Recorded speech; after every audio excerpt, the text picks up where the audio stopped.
झालावाड़ में आज क्रैशर गिट्टी संचालकों का मिनी सचिवालय के बाहर झालावाड़ क्रैशर एसोसिएशन के नेतृत्व में जोरदार प्रदर्शन किया गया। मुख्यमंत्री के नाम जिला कलेक्टर को ज्ञापन सौंपकर ज्ञापन में रॉयल्टी काम करने, खनिज नियमों की समीक्षा कर क्रैशर को उद्योग का दर्जा देने, रॉयल्टी नीति में बदलाव लाकर रॉयल्टी काम करने, क्रैशर संचालकों पर बिना जांच या सुनवाई के मनमाने जुर्माने लगाए जा रहे हैं। रॉयल्टी में 25% की वृद्धि, राज्य सरकार द्वारा रॉयल्टी शुल्क में अत्यधिक वृद्धि कर दी गई है, जिससे खनन उद्योग की लागत असहनीय हो चुकी है।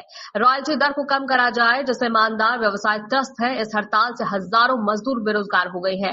अंततः जल्द से जल्द मांगे मानी जाए। जब तक मांगे नहीं मानी जाएंगी तब तक समस्त क्रैशर व्यवसाय अनिश्चितकाल हड़ताल पर रहेंगे।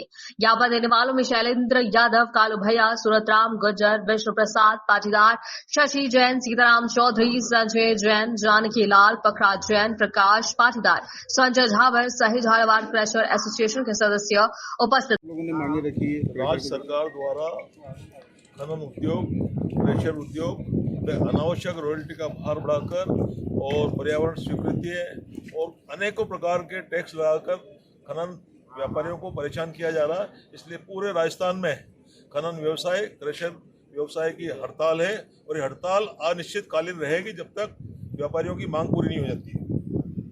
मांगे तुम्हारी हमारी जो मांगे है उसमें यह है कि खनिज से जुड़े समस्त व्यावहारिक नियमों की तत्काल समीक्षा की जाए। इन्होंने इस तरह के नियम लगा रखे हैं जिसको के नाम से पूर्ण करने में बहुत ज़्यादा दिक्कत आती है और हमारे साथ में तो राजस्थान में ये चीज़ है।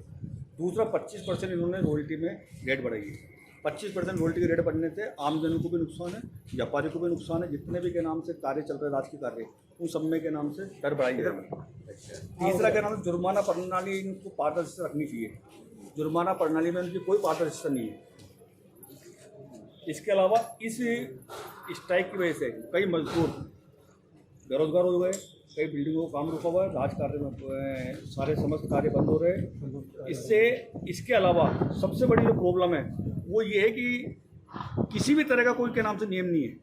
जो मर्जी बढ़ो कर लिया, किसी के ओवरलोड की फीस है, सरकार द्वारा, खनिज विभाग द्वारा अप्रत्याशित जो भी हमारे खनन क्षेत्र हैं उसके आसपास में जो भी खनन किया जाता है उसका सारा जिम्मा खनन व्यवसायी के माथे डाल दिया जाता है, जो कि बिल्कुल अवैध है। भाई बाहर अगर अवैध खनन हो रहा है तो आप रोको, खनिज विभाग रोके, पर्यावरण विभाग रोके, वन विभाग रोके, जिसको रोकना हो रोके।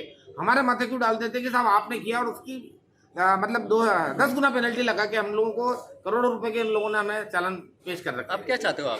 हम ये चाहते हैं कि साहब इसकी निष्पक्ष जांच हो। अगर हमने अवैध खनन किया है, अगर ये प्रूफ होता है तो हम बिल्कुल रॉयल्टी देने को तैयार बैठे हैं। लेकिन जब हमने अवैध खनन करा ही नहीं है, हम किस बात की रॉयल्टी देंगे यार?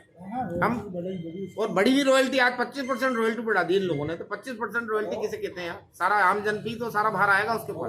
आज हम लोग पूरा राजस्थान हड़ताल करके बैठा है, पूरा क्रैशर एशियन है राजस्थान में, वो हड़ताल करके बैठा हुआ है। तो वो उसके कारण कितना मजदूर, कितना राजस्व का नुकसान हो रहा है आज की तारीख में। तो 25% रॉयल्टी तुरंत वापस ली जाए और नई नियमावली जो भी हम लोगों ने इसमें 7-8 मांगे लिखी है उन मांगों को पूरा किया। और हमारी ये मांगे के नाम से मुख्यमंत्री महोदय हमारे के नाम से जो राजस्थान के जो अध्यक्ष है उनको बुला के चर्चा करें इस बारे में। जब स्ट्राइक हो जाएगा ना, स्ट्राइक अनिश्चितकालीन चलेगी।